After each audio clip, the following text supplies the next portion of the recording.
a qual ele não queria que isso viesse a acontecer, porque quando ele projetou o homem desde o princípio, Adão e Eva, foi para que o homem fosse abençoado, foi para que o homem tivesse ali os prazeres da terra, mas de uma terra divina, uma terra pura, uma terra ainda que não estava contaminada, porque a Bíblia vai dizer que Adão e Eva ali viviam no paraíso, no Éden.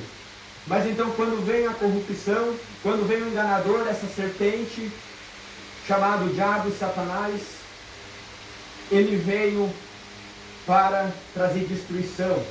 E trouxe destruição sobre a vida de Adão e de Eva.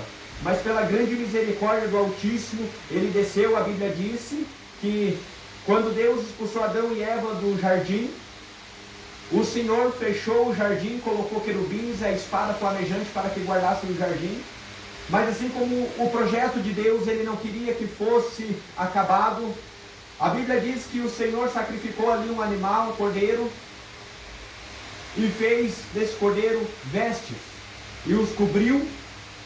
Mas mesmo que o Senhor ali teve que sacrificar um cordeiro, mesmo que o sangue ele verteu sobre a terra para que pagasse pela alma de Adão e Eva, eles colheram aquilo que eles plantaram, pois logo em seguida vem o fruto do pecado.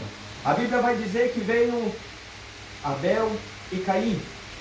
Então começou a vir as consequências, Caim vai e mata Abel, porque a Bíblia vai dizer lá em Hebreus que Caim era do maligno e Abel, ele era justo, ele era do Senhor, porque as suas obras eram boas. Então, dali em diante, a Bíblia vai dizer, em Gênesis capítulo 6, a corrupção da humanidade, aonde o Deus Todo-Poderoso, ele olha e diz que se arrepende de ter feito o homem, porque os seus pensamentos eram contínuo maligno, os seus pensamentos eram só morte, os seus pensamentos eram somente pecados, a qual não se arrependiam.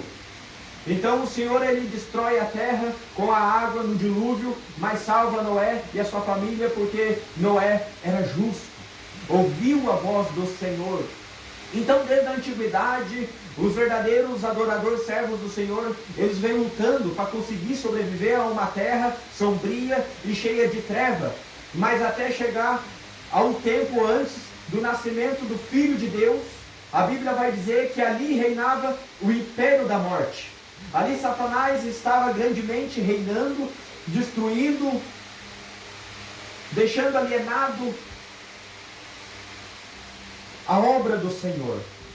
Porque aquilo que Deus fez para ele já não adorava mais a ele. Aquilo que o Senhor fez para que fosse para ele já não era mais dele.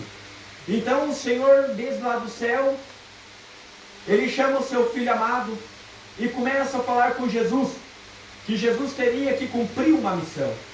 Então nós vamos saber em João 3, versículo 16, uma palavra poderosa, uma palavra para confortar a tua alma, uma palavra que eu posso afirmar com certeza que Deus ele te ama, independente da tua situação, independente da tua falha, independente da tua fraqueza. Mas Ele está hoje aqui e Ele quer te levantar, Ele quer te fortalecer, Ele quer te curar. Então João 3,16 vai dizer que Deus amou o mundo de tal maneira que deu seu Filho unigênito para que todo que nele crê não pereça, mas tenha vida eterna. Se nós olhar como estava o mundo estava sob o domínio do império da morte, estava nas garras de Satanás, estava em grande abismo e grande pecado. Mas Deus amou o mundo, Deus amou a humanidade, Deus amou as almas, ao ponto de dar o seu único Filho, o seu Filho santo, puro, com sangue imaculado, a qual não houve pecado nele, mas deu em resgate da minha e da tua vida. Então sabemos que quando Jesus ele veio para destruir as obras de Satanás. Então quando esse Cristo ele veio, ele começa a dar visão ao cego, ele veio começar a levantar o coxo, ele veio começar a dar honra para aqueles que não tinham honra, aqueles que estavam esquecidos pela sociedade, aqueles a qual era desprezado, ou quem sabe aqueles que estavam lá numa caverna por ter lepra. Mas sabemos que Jesus ele não veio para o céu, mas sim para os doentes. Mas os doutores da lei daquele tempo, assim como Saulo, eles olhavam para um doente e desprezavam. Eles olhavam para alguém que tinha um pecado, uma dificuldade, e o desprezava. Por quê? Por quê, irmãos? Porque não adianta a gente ser somente conhecedor da lei.